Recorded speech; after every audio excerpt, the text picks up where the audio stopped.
Hello friends, नमस्कार। YCT के official YouTube channel पे मैं मुकेश वर्मा आप सबका बहुत बहुत स्वागत करता हूं। फ्रेंड्स, हम पॉलिटी की लगातार क्लासेस लेते हुए चले आ रहे हैं, जिसमें पिछली क्लास में हमने अनुच्छेद 20 तक पढ़ के समाप्त किया था। ठीक है, तो पहले हमने क्या पढ़ा? समानता का अधिकार, उसको क्लियर किया। अब हम उसके आगे स्वतंत्रता का अधिकार देख रहे हैं, जिसमें आर्टिकल 19 हमने नेताजी वाली ट्रिक से पूरा याद कर लिया था। ठीक है, इसके अलावा आर्टिकल 20 भी हमने याद कर लिया था। आज हम लोग किस पे चर्चा करेंगे? तो आज हम लोग चर्चा करेंगे अनुच्छेद 21 के बारे में, जिसमें क्या दिया गया है? प्राण एवं दैहिक स्वतंत्रता। तो अनुच्छेद 21 में क्या है? प्राण एवं दैहिक स्वतंत्रता, जो कि बहुत ही इंपॉर्टेंट है, जिसके बारे में समय समय पे सुप्रीम कोर्ट और हाई कोर्ट इसमें व्याख्या करते रहते हैं कि इसके अंतर्गत कौन कौन सी चीजें शामिल की गई जो अनुच्छेद 21 के अंतर्गत मानी जाती है। तो देखिए, अनुच्छेद 21 में फ्रेंड्स लिखा क्या गया है? अनुच्छेद 21 कहता है कि किसी व्यक्ति को, देखिए फिर से हर वर्ड को आपको समझना है। यहाँ क्या चीज लिखा गया है? किसी व्यक्ति को, मतलब कि चाहे वह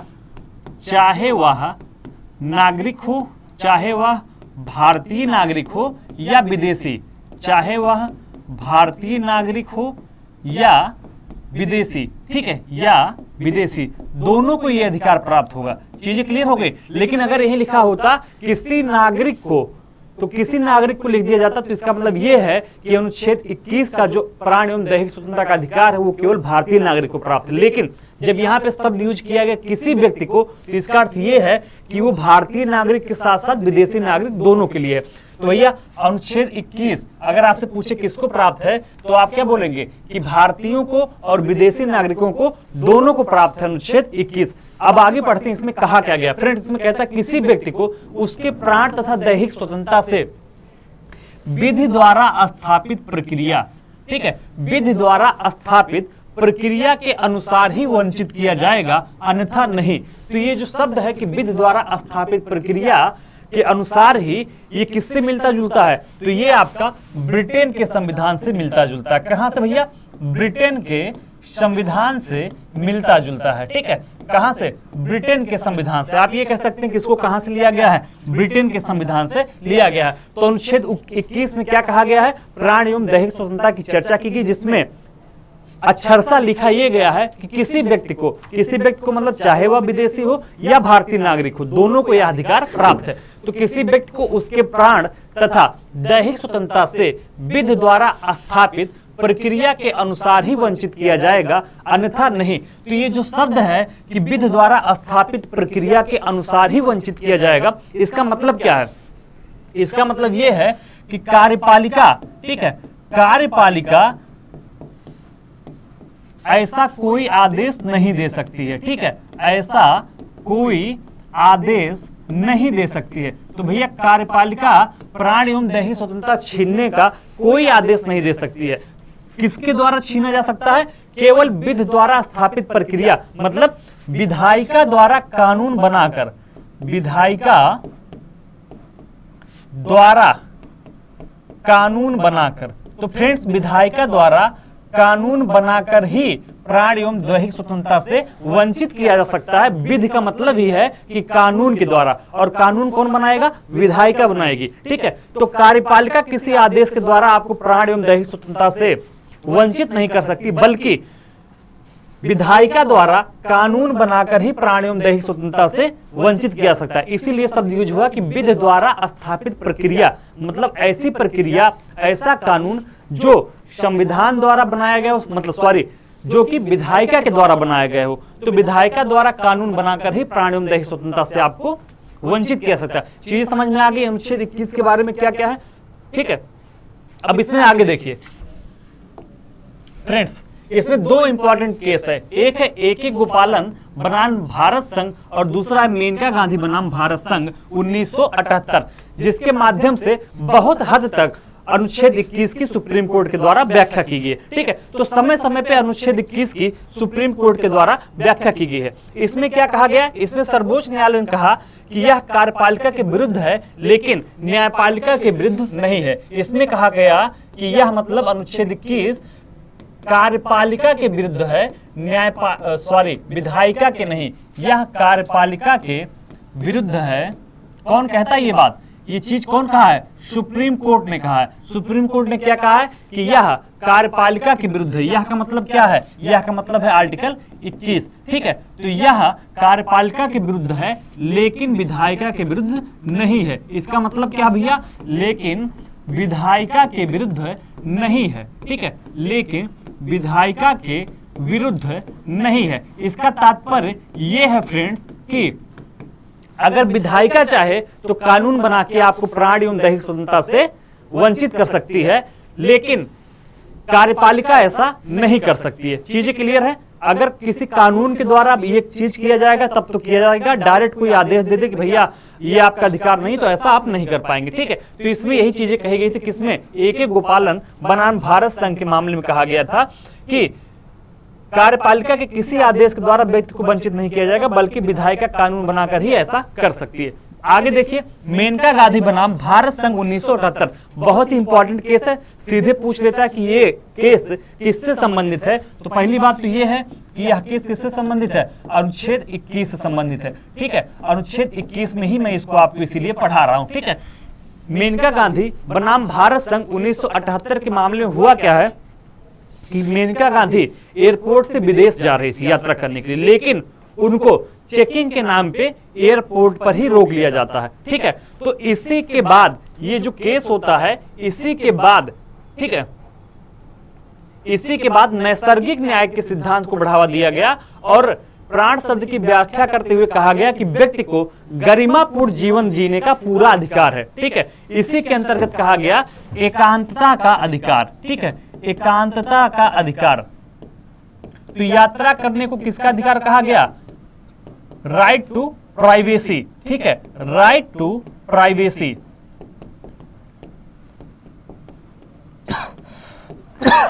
तो फ्रेंड्स, इसके अंतर्गत सुप्रीम कोर्ट में सुनवाई हुई और सुप्रीम कोर्ट ने प्राण एवं दैहिक शब्द की व्याख्या करते हुए कहा कि प्राण का मतलब केवल जीने से नहीं है, बल्कि गरिमापूर्ण जीवन जीने से है, ठीक है। इसी केस में सुप्रीम कोर्ट ने यह व्याख्या करते हुए कहा था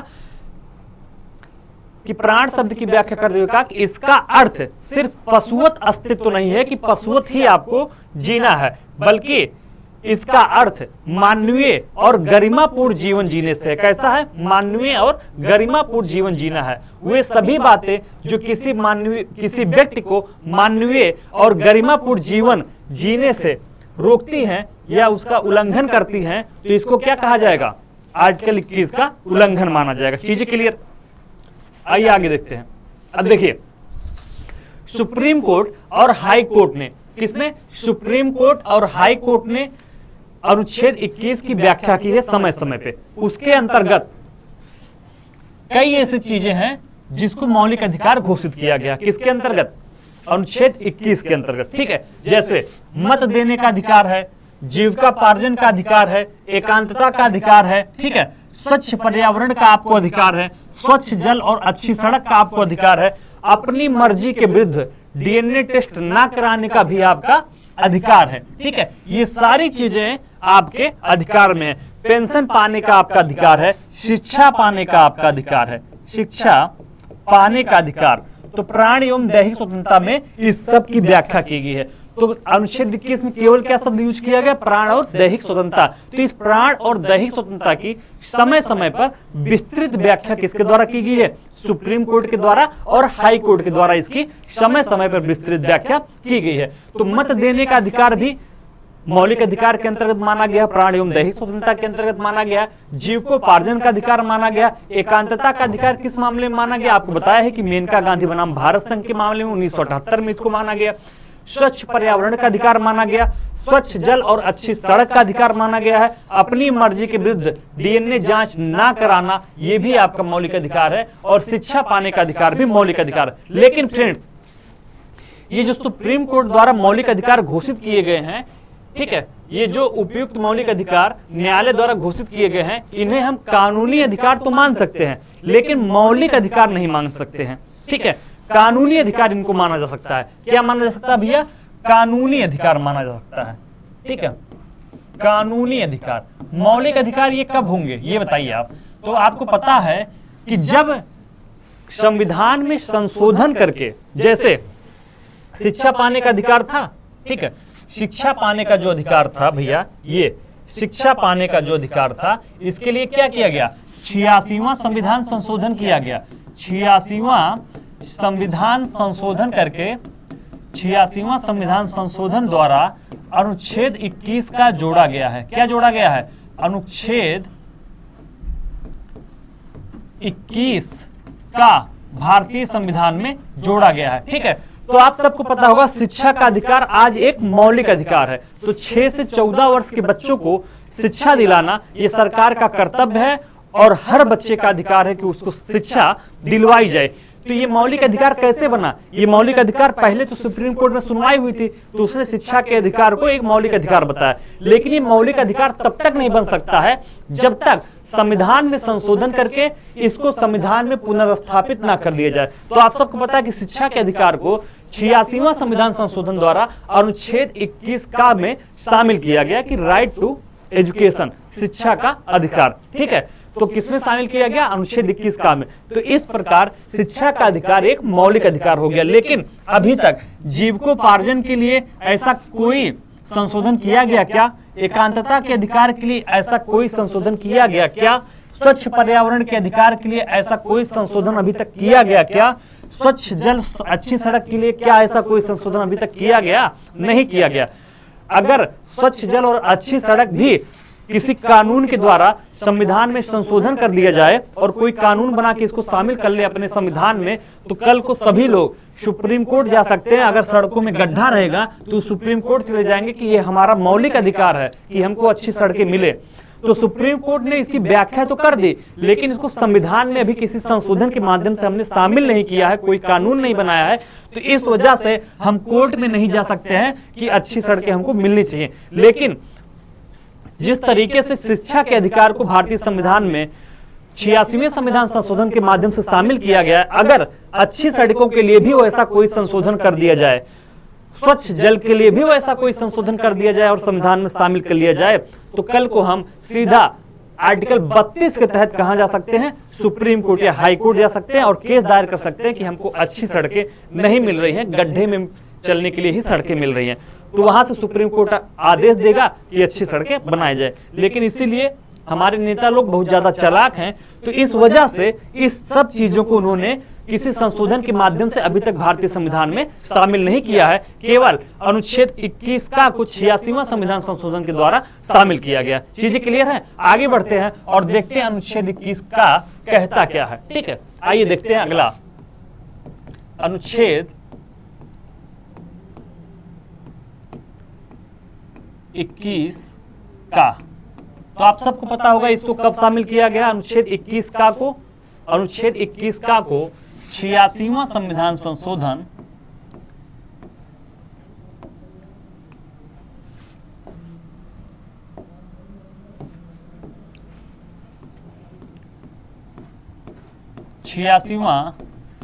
संविधान संशोधन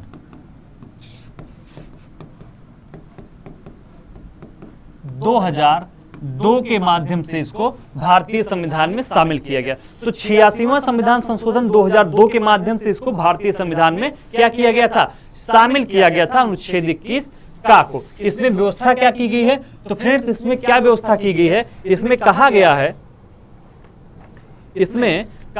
है कि 6 से 14 वर्ष के बच्चों को शिक्षा दिलाना किसका अधिकार होगा, किसका कर्तव्य होगा, राज्य का। ठीक है, तो 6 से 14 वर्ष के बच्चों को शिक्षा दिलाना किसका कर्तव्य होगा, राज्य का।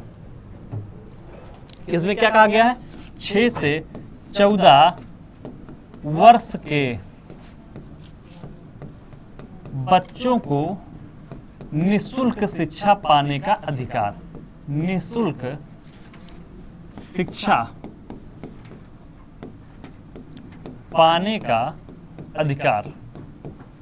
ठीक है फ्रेंड्स, तो देखिए आर्टिकल 21 का के अंतर्गत क्या व्यवस्था शामिल की गई है कि 6 से 14 वर्ष, ये ध्यान दीजिएगा, 6 से 14 वर्ष के बच्चों को निःशुल्क शिक्षा पाने का अधिकार है। ये किस अनुच्छेद के द्वारा शामिल किया गया, तो 86वां संविधान संशोधन सन 2002 के द्वारा इसको भारतीय संविधान में आर्टिकल 21 का के अंतर्गत शामिल किया गया है, जिसमें ये व्यवस्था की गई है कि 6 से 14 वर्ष के बच्चों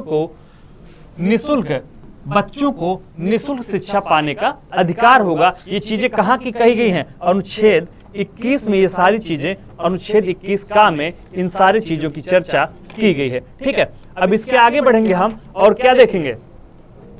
अनुच्छेद 22 के बारे में हम लोग चर्चा करेंगे। ठीक है फ्रेंड्स, तो आगे बढ़ते हैं और देखते हैं अनुच्छेद 22 क्या कहता है। ठीक है, ये चीजें क्लियर हो गई।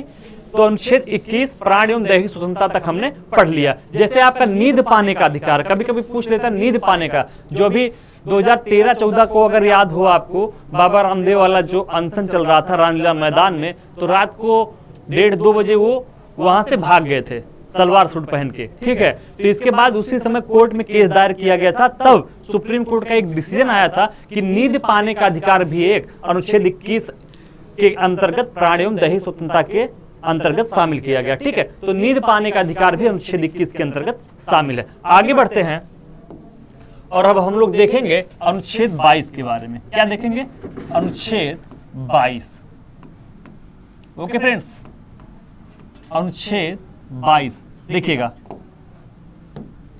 तो फ्रेंड्स, अनुच्छेद 22 में क्या व्यवस्था की गई? इसमें बंदी या गिरफ्तारी के विरुद्ध व्यक्ति को संरक्षण प्राप्त किया गया। इसमें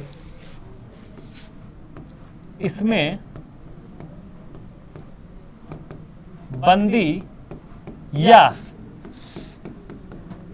गिरफ्तारी के विरुद्ध ठीक है, व्यक्ति को संरक्षण प्रदान किया गया है। व्यक्ति को संरक्षण प्रदान किया गया है।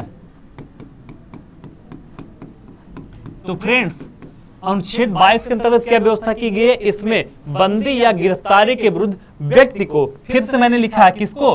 व्यक्ति को संरक्षण प्रदान किया गया। व्यक्ति का मतलब क्या हो गया कि ये जो अनुच्छेद 22 है ये भारतीय नागरिकों को और विदेशियों को दोनों को प्राप्त है। ठीक है, तो भारतीय नागरिक और विदेशी दोनों को यह प्राप्त होगा अनुच्छेद 22। ठीक है, तो इसमें व्यवस्था की गई है कि इसमें बंदी या गिरफ्तारी के विरुद्ध व्यक्ति को संरक्षण प्रदान किया गया है। ठीक है, इसके अलावा इसके अंतर्गत निम्नलिखित प्रावधान किए गए। ये जो संरक्षण प्रदान किया गया है इसके अंतर्गत निम्नलिखित प्रावधान किए गए हैं। कैसे प्रावधान भैया? निम्नलिखित प्रावधान किए गए हैं। निम्नलिखित प्रावधान किए गए हैं। देखिए कौन कौन से प्रावधान किए गए हैं। पहला क्या है प्रावधान? तो इसके लिए अनुच्छेद 22(1) में कहा गया है। किसमें भैया? अनुच्छेद 22(1). तो अनुच्छेद 22(1) क्या कहता है? अनुच्छेद 22(1) ये कहता है कि बंदी बनाए जाने वाले व्यक्ति को बंदी बनाए जाने का या गिरफ्तार करने का कारण बताना होगा कि कोई आपको गिरफ्तार क्यों कर रहा। तो अनुच्छेद 22 किस लिए शामिल किया गया है? इसलिए शामिल किया गया है कि यदि आपको पुलिस गिरफ्तार करने जा रही है, बंदी बनाने जा रही है, तो आपके पास ये जानने का अधिकार होगा कि किस जुर्म में वो आपको गिरफ्तार कर रही है। तो अनुच्छेद 22(1) में क्या कहा गया? यही कहा गया है कि बंदी बनाए जाने वाले व्यक्ति को बनाए जाने वाले व्यक्ति को बंदी बनाए जाने के कारण को जानने का अधिकार होगा। बंदी बनाए जाने के कारण को जानने का अधिकार होगा।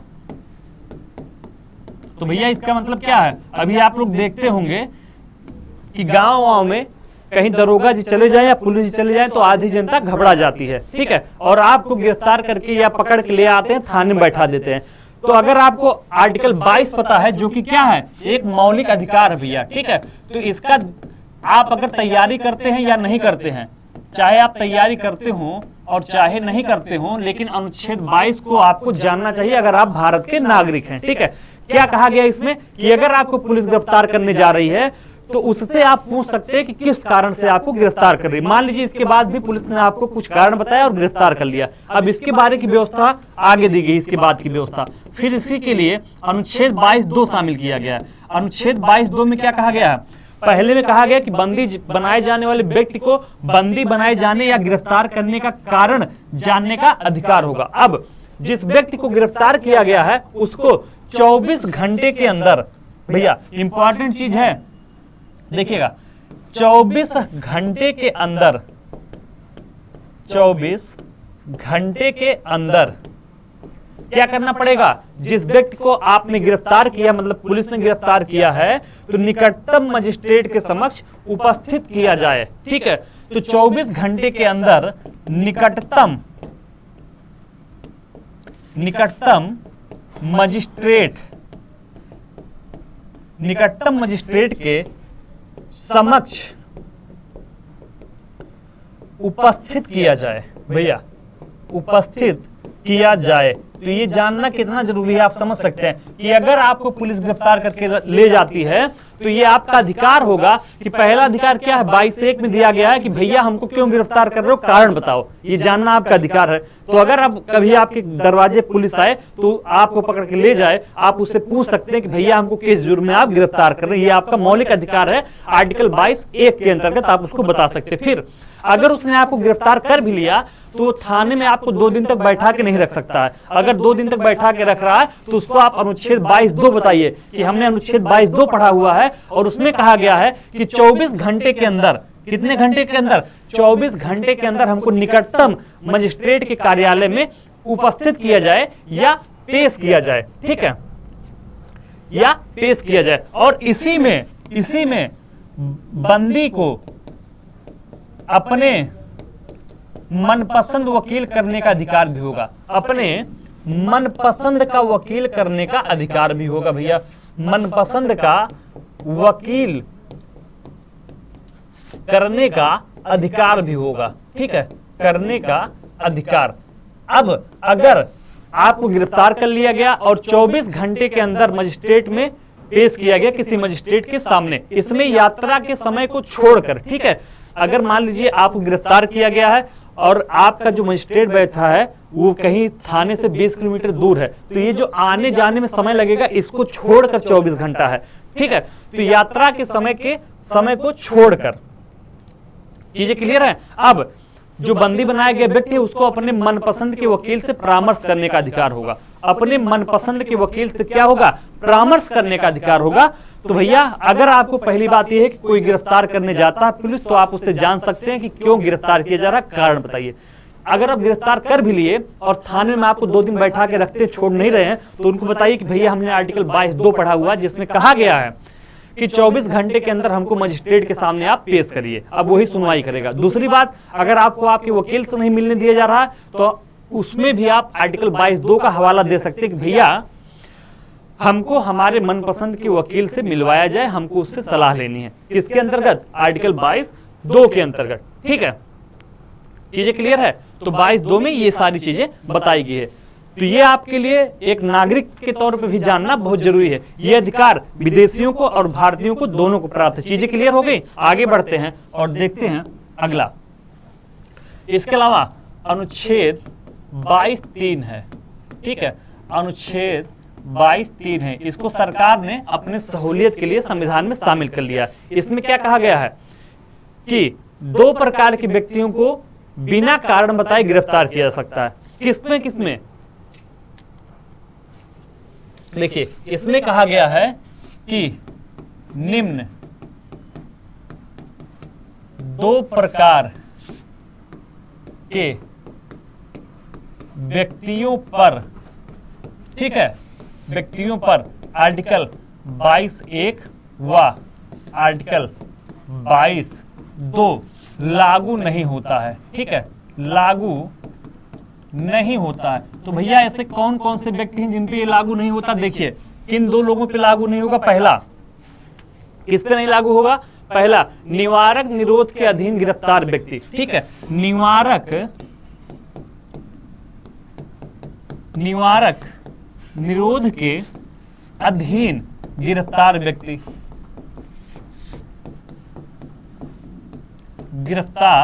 व्यक्ति, तो भैया अगर आपको निवारक निरोध के अंतर्गत गिरफ्तार किया गया है तो आपके ऊपर जो भी हमने 2 कानून बताए कि आर्टिकल 22(1) और 22(2) वो लागू नहीं होगा। तो ये किस लिए बनाया गया? सरकार ने अपने फेवर के लिए इसको शामिल कर लिया है भैया। ठीक है, इसके अंतर्गत वो बोल देगा कि आपको निवारक निरोध के अंतर्गत गिरफ्तार किया जा रहा है। जैसे सिंपल भाषा में समझिए कि आप देखते होंगे कि अगर कोई स्टूडेंट है, चाहे यूनिवर्सिटी में हो चाहे किसी और जगह पे, अगर वो धरना प्रदर्शन कर रहे हैं तो कानून व्यवस्था का हवाला देके उनको बिना किसी जुर्म के ही गिरफ्तार कर लिया जाता है। ठीक है, क्यों गिरफ्तार कर लिया जाता है? इसी के अधीन, निवारक निरोध के अधीन, मतलब घटना घटित होने के पहले ही पुलिस के द्वारा जो कार्रवाई की जाती है उसी को कहते हैं निवारक निरोध। जैसे आप देखते हुए कोई राजनीतिक पार्टी है, कहीं पे जाना चाहती है, मान लीजिए कहीं पे कोई रेप हुआ है, कहीं पे कोई दंगा हुआ है, वहां पे दूसरा नेता जाना चाहता है तो उसको मुख्यालय पर उतरते ही गिरफ्तार कर लिया जाता है। क्या कह के? निवारक निरोध के अंतर्गत कि भैया अगर आप वहां जाएंगे तो लोगों की भावनाएं भड़क जाएंगी। तो ये गिरफ्तारी किसके अंतर्गत की जाती है? निवारक निरोध के अंतर्गत। बोल दिया जाता है कि घटना घटित होने के पहले ही पुलिस के द्वारा जो कार्रवाई की जा रही है उसी को निवारक निरोध कहते हैं। ठीक है, तो निवारक निरोध के अधीन गिरफ्तार व्यक्ति के ऊपर आर्टिकल 22(1) और आर्टिकल 22(2) लागू नहीं होता। इसके अलावा शत्रु देश का जो नागरिक है, शत्रु देश का व्यक्ति, ठीक है भैया, तो अपनी सहूलियत के लिए यह भी लिख दिया गया शत्रु देश का व्यक्ति। ठीक है, तो शत्रु देश का व्यक्ति जो है उस पर भी लागू नहीं होता। नहीं तो क्या होगा कि जो मान लीजिए पाकिस्तान से युद्ध हो रहा है, बांग्लादेश वाला जो युद्ध हो रहा था भारत और बांग्लादेश का, तो वहां पे 1 लाख से ज्यादा लोगों का समर्पण कराया गया था, तो वो भी आके यहाँ पे आर्टिकल 22(1) के अंतर्गत चला जाता अपना अधिकार मांगने कि भैया हमको काहे गिरफ्तार किया गया? अरे तुम भारत के खिलाफ युद्ध कर रहे हो तो तुमको गिरफ्तार किया जा सकता है। तो भैया शत्रु देश का अगर कोई व्यक्ति है तो उसको भी गिरफ्तार किया जा सकता है। चीजें क्लियर हैं? निवारक निरोध के अधीन अगर कोई व्यक्ति गिरफ्तार किया जाता है तो उस पर नहीं कानून लागू होगा आर्टिकल 22(1) और 22(2)। इसके अलावा शत्रु देश का कोई व्यक्ति अगर गिरफ्तार किया जाता है तो उसके ऊपर भी ये कानून लागू नहीं होगा। चीजें क्लियर हो गई? निवारक निरोध मैंने बताया आपको कि निवारक निरोध किसे कहते हैं? किसी घटना के घटित होने के पूर्व ही जो कार्रवाई की जाती है, गिरफ्तार कर लिया जाता है, उसी को कहते हैं निवारक निरोध। ठीक है, इसके लिए कई कानून बनाए गए थे। निवारक निरोध के लिए ही कई प्रकार के कानून बनाए गए। जैसे निवारक निरोध में ही आप देख सकते हैं कुछ कानूनों का मैं नाम लिख दे रहा हूं। जैसे इसी में एक कानून है आपका, इसी में एक कानून है आंतरिक सुरक्षा अधिनियम, जिसको कहते हैं आपका क्या? मीसा। ठीक है, मीसा आपका था। इसके अलावा पोटा आपका था, पोटा। ठीक है, इसके अलावा नेशनल सिक्योरिटी एक्ट है, राष्ट्रीय सुरक्षा अधिनियम। ठीक है, ये सारे अधिनियम क्यों बनाए गए हैं? निवारक अधिनियम के रूप में, कि इसमें अगर किसी व्यक्ति को गिरफ्तार कर लिया जाएगा तो भैया उसको कारण नहीं बताना होगा। दूसरी चीज, निवारक अधीन व्यक्ति अगर कोई गिरफ्तार किया जा रहा है तो उस पर 3 प्रकार के नियम लागू होते हैं। निवारक निरोध के अधीन अगर आप गिरफ्तार किए गए हैं तो 3 महीने तक आपको जेल में रखा जा रहा है बिना कारण बताए। निवारक निरोध के अधीन जो व्यक्ति गिरफ्तार होता है उसको बिना कारण बताए 3 महीने तक